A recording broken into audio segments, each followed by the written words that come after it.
Cinema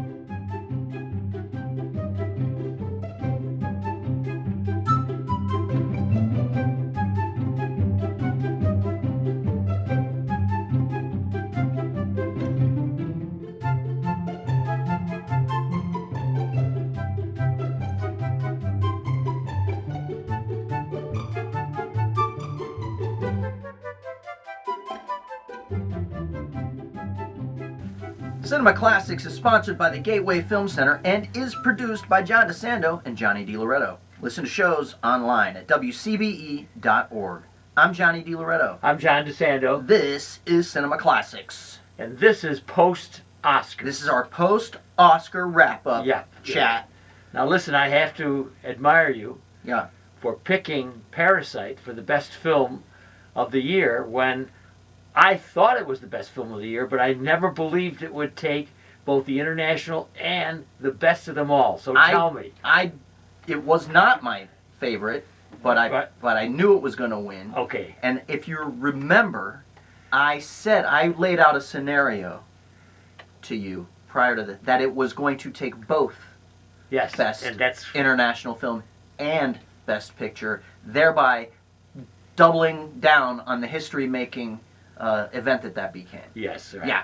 So I knew all of it. Well, the international was easy. Yeah, but see, here's the thing. I was thinking there was one of two scenarios. I was thinking they give Parasite Best Picture, and that would have allowed them to give Pain and Glory Best International Film. But that's not what they did. Right. They gave it both, which has never been done. First of all, a foreign language film has never won Best Picture in the 92-year history of the Academy Awards, and certainly I don't know that will ever happen again, that a foreign language film wins both. Yeah, well, let's switch categories here. And Bong Joon-ho also took Best Director. Yes. All right, so he is the... Are you part of the Bong Hive? Well, the Bong Hive? I loved Snowpiercer, as you know. Yeah. We both did. So I'm looking at him. He's a charmer as well as being a brilliant filmmaker. Yeah, I like his gracious acceptance speeches. He's like a big cuddly bear. Yeah. Yeah. Now, talk to me about Best Actor.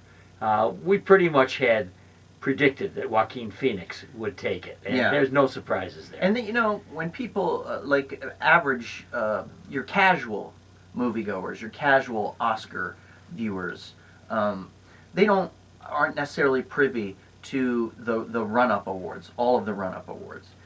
Everybody kind of like the Golden Globes thing that happens first, but then there's like the BAFTAs, there's SAG Awards, there's the critics, producers, the PGA, right? There's like all these different groups that award these things, so you're not necessarily aware of the momentum that a performer or a film has.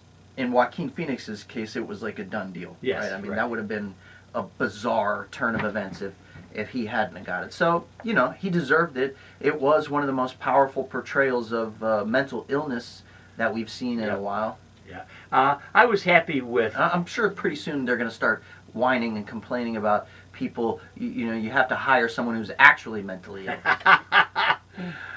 Although I think there are many closeted... I was very happy with Laura Dern's award as Best Supporting Actress for Marriage Story. Something we can disagree on. Exactly. I don't see, first of all, anything special about that performance.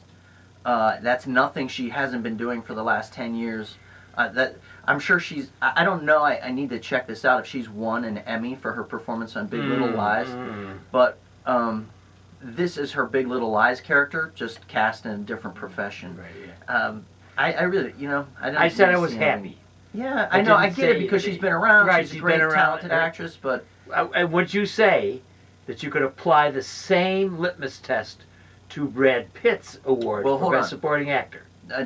No, let's go back. Let's jump back for 1 second. All right. Scarlett Johansson deserved that Supporting Actress award.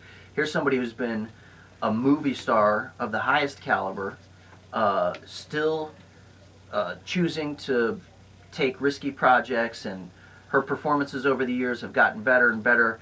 I thought it was time for her to win an award. Well, I saw Dern being the older actress Yeah, to be ready. doing the same thing. But I would have to agree with you about Scarlett Johansson. It is in her future. What a wonderful woman. So, to your point, Brad Pitt, yes, Brad Pitt deserved that award.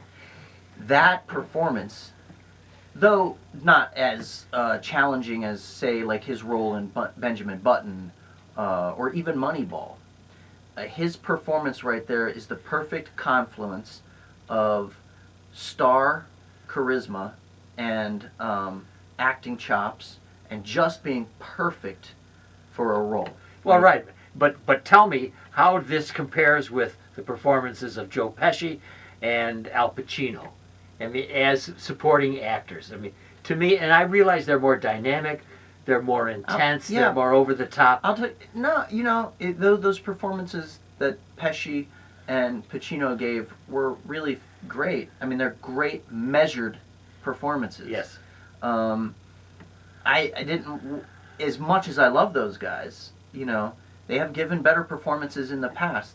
It was Brad Pitt's turn. It was Brad Pitt's turn. No, and I agree. He has a huge body of cinematic work in a way that Laura Dern does not. Okay. Now, it was a foregone conclusion that Renee Zellweger would win for Judy. Mm-hmm. And she did win. Right. And I think that Same was deal as Joaquin. We saw right, that coming. a great performance in a not-so-great movie. Right.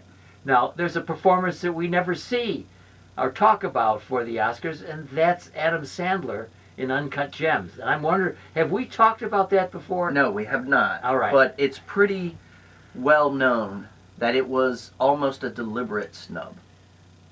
The scuttlebutt is that he has sort of, you know, he just has this stigma about him because of all the crappy stuff that he's done over the years. And he can be irritating. He can be. I love him, Mm-hmm. you know, in a way that I didn't think was possible.